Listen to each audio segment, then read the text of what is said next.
Hello everyone, आज फिर से एक वीडियो लेके आपके सामने हैं जिसमें एक इम्पॉर्टेंट टॉपिक हम लोग कवर करने वाले हैं। जिस टॉपिक का नाम है कंज्यूमर रिस्पॉन्सिबिलिटीज़। ये बिजनेस स्टडीज़ क्लास 12 के कंज्यूमर प्रोटेक्शन चैप्टर में से है।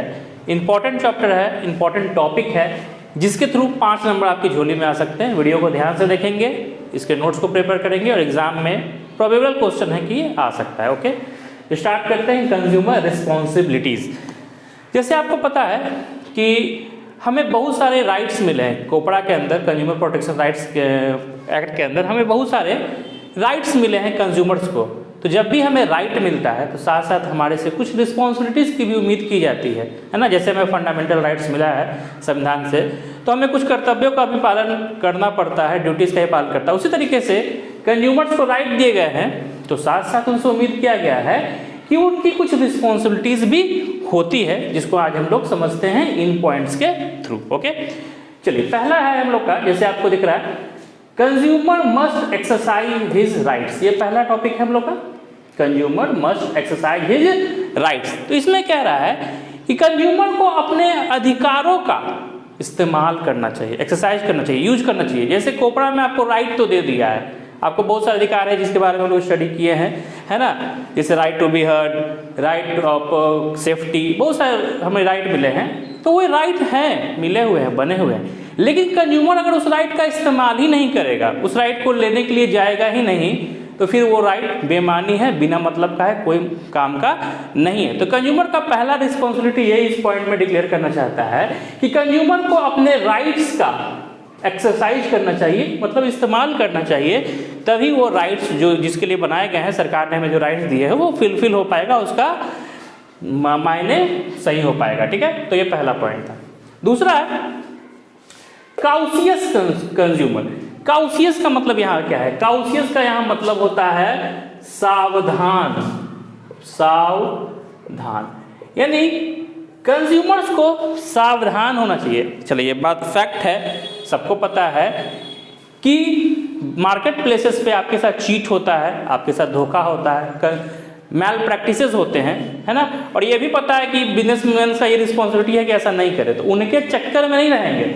हम लोग कंज्यूमर को काउशियस होना यानी सावधान हो रहा है, यानी कि कौन सा सामान खरीद रहा है, कौन सा प्रोडक्ट खरीद रहा है, क्या उसकी क्वांटिटी है, क्या उसकी क्वालिटी है ना, कितने सेफ्टी स्टैंडर्ड्स उसको फॉलो किए गए, इसके बारे में खुद से भी सावधान रहना। ये नहीं कि जाके सावधानी नहीं रखे और खुद से बेवकूफ़ बन के चले आए, खुद से नकली सामान खरीद के चला है। तो कंज्यूमर को दूसरा, कंज्यूमर से क्या उम्मीद किया जाए? कंज्यूमर की रिस्पॉन्सिबिलिटी है कि वो क्या रहे, सावधान रहे, यानी अपनी आँख कान खोल के रखे जब भी कोई प्रोडक्ट खरीदे। ओके, तीसरे में आते हैं फिलिंग कंप्लेंट्स। अब कई बार क्या होता है, जो आपने और हमने भी कई बार किया होगा, कि हमारे साथ चीट हो जाता है, हमें ड्यूबियस क्वालिटी का प्रोडक्ट मिल जाता है ना, लेकिन हम लोग उसको इग्नोर कर देते हैं, हम लोग उसको इग्नोरेंस रखते हैं कि हम लोग उसका कंप्लेंट नहीं करते हैं। जब हम लोग अपना कंप्लेंट नहीं करेंगे तो कंज्यूमर प्रोटेक्शन एक्ट में जो हमें राइट दिया गया है वो बिल्कुल बेमानी हो जाएगा, मीनिंगलेस हो जाएगा, उसका कोई भी मतलब नहीं निकलेगा।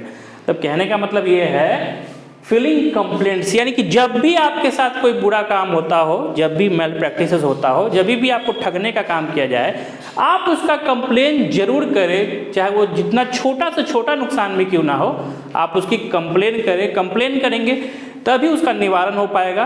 तो हमें तीसरा रिस्पॉन्सिबिलिटीज हमारा है फिलिंग कंप्लेंट्स। तो इसमें अभी तक हम लोगों ने 3 तय किया है ना।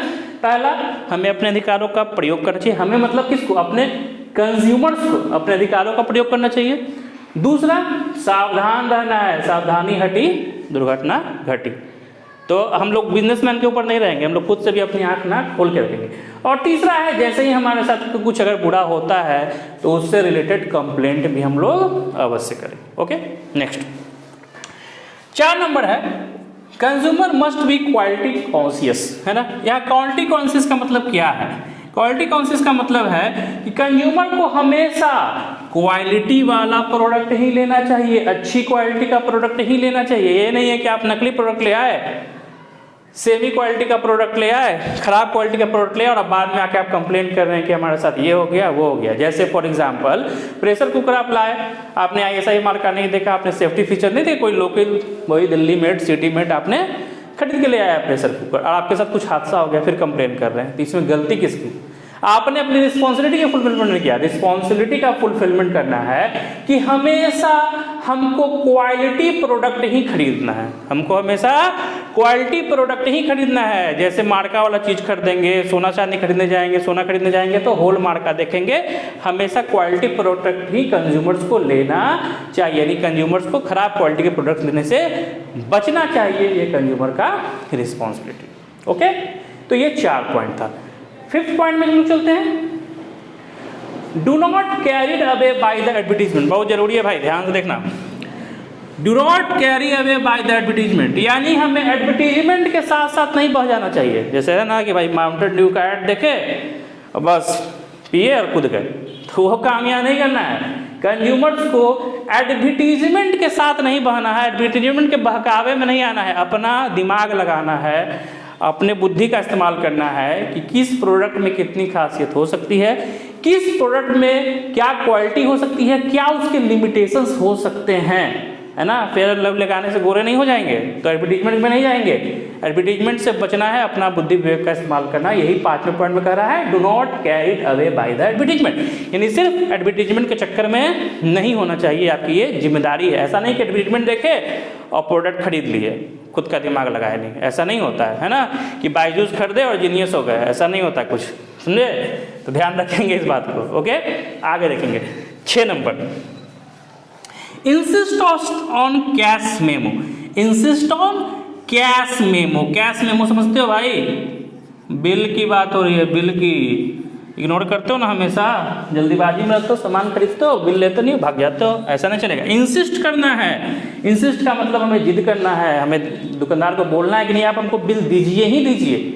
कई बार क्या होता है, हम लोग कच्चा बिल लेके चलाते हैं या बिना बिल के चलाते हैं। इसके पीछे का रीजन ये भी हो सकता है कि दुकानदार बोलता है कि बिल लीजिएगा तो टैक्स लग जाएगा, बिल नहीं लीजिएगा टैक्स नहीं लगेगा। कुछ सस्ते मिल जाएंगे प्रोडक्ट 50 रुपये, आपको GST नहीं देना पड़ेगा। तो इस चक्कर में हम लोग बिल नहीं लेते हैं, कई बार इग्नोरेंस के कारण भी नहीं लेते हैं। तो ऐसा नहीं करना। अगर आप बिल नहीं लेंगे तो अगर आपके साथ कुछ खराब होता है तो आप उसका क्लेम भी नहीं कर पाएंगे, क्योंकि आपके पास कोई प्रूफ नहीं है कि आपने उसी शॉप से परचेजिंग किया है, ठीक है ना। खासकर दवा हुआ में तो ये सब खूब ध्यान रखना है। यानी कंज्यूमर की ये रिस्पॉन्सिबिलिटी, हम लोग रिस्पॉन्सिबिलिटीज की बात कर रहे हैं। हम लोग को सिर्फ अधिकार नहीं, कर्तव्य भी है हमारा एज ए कंज्यूमर कि हमें बिल लेना है, हमें कैश मेमो लेना ही लेना है अपने हर एक परचेज का, चाहे वो एक सेरिडोन ही क्यों नहीं खरीद रहे हैं, पर जब सेरिडोन खरीदे एक्सपायरी हो गया टपक जाइएगा, तो बिल लेना है ना।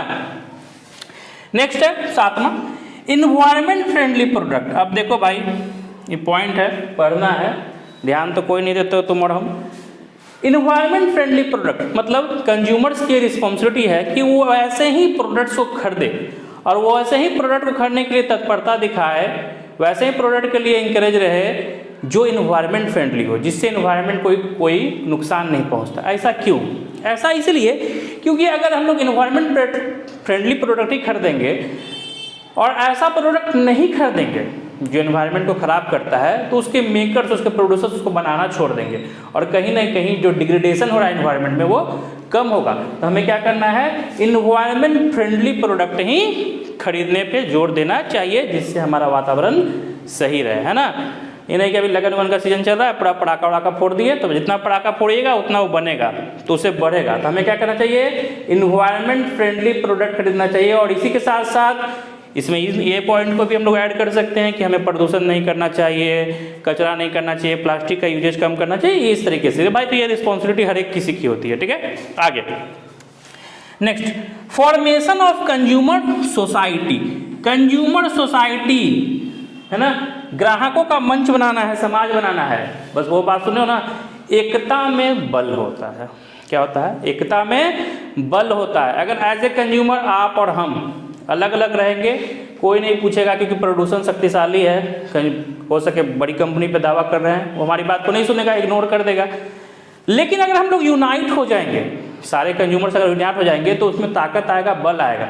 तो वही कह रहा है कि कंज्यूमर्स की रिस्पॉन्सिबिलिटीज है कि उन्हें एकत्रित होना है, इकट्ठा होना है, सोसाइटीज का फॉर्मेशन करना है और अपने लिए फाइट करना है, ठीक है। ध्यान रखेंगे, जो कोचिंग आपसे पूरा पैसा ले लिया, कोर्स नहीं कंप्लीट करवाया, या फिर सिर्फ अकाउंट पढ़ा के छोड़ दिया ना, पैसा लिया तीनों बिजनेस स्टडीज और इकोनॉमिक्स का, सिर्फ अकाउंट पढ़ा के छोड़ दिया, कंज्यूमर हम सोसाइटी जाएंगे बनाएंगे, आप स्टूडेंट लोग केस कर देंगे। एक्सरसाइज इज राइट, अपने अधिकार का पालन करेंगे ही करेंगे, ठीक है ना। तो कंज्यूमर सोसाइटीज बनाना है, यानी हमें इकट्ठा होना है। और ये सोसाइटीज क्या करेगी, सिर्फ लड़ेगी ही नहीं, दूसरों को यानी दूसरे कंज्यूमर्स को लिटरेट करने का यानी जागरूक करने का भी काम करेगी, अवेयरनेस फैलाने का भी काम करेगी। ओके, तो these are the consumer responsibilities. हमने कंज्यूमर रिस्पॉन्सिबिलिटी देखा कि एज ए कंज्यूमर हमारे क्या क्या कर्तव्य हैं। ओके, इंपॉर्टेंट कॉन्सेप्ट है, वीडियो को देखे ध्यान से, समझे। कोई दिक्कत हो कमेंट करें, और हाँ समझने से नंबर नहीं आएगा, लिखना पड़ता है एग्जाम में, ठीक है ना। तो लिखिए, आप लिख के प्रैक्टिस कीजिए, नहीं तो डिस्क्रिप्शन में जाइए, वहाँ हमारे टेलीग्राम चैनल का लिंक है, वहाँ से PDF नोट्स डाउनलोड कीजिए और पढ़िए, एग्जाम में अच्छे से लिख के आइए। अच्छे से लिखिएगा तभी नंबर मिलेगा। Okay, thank you.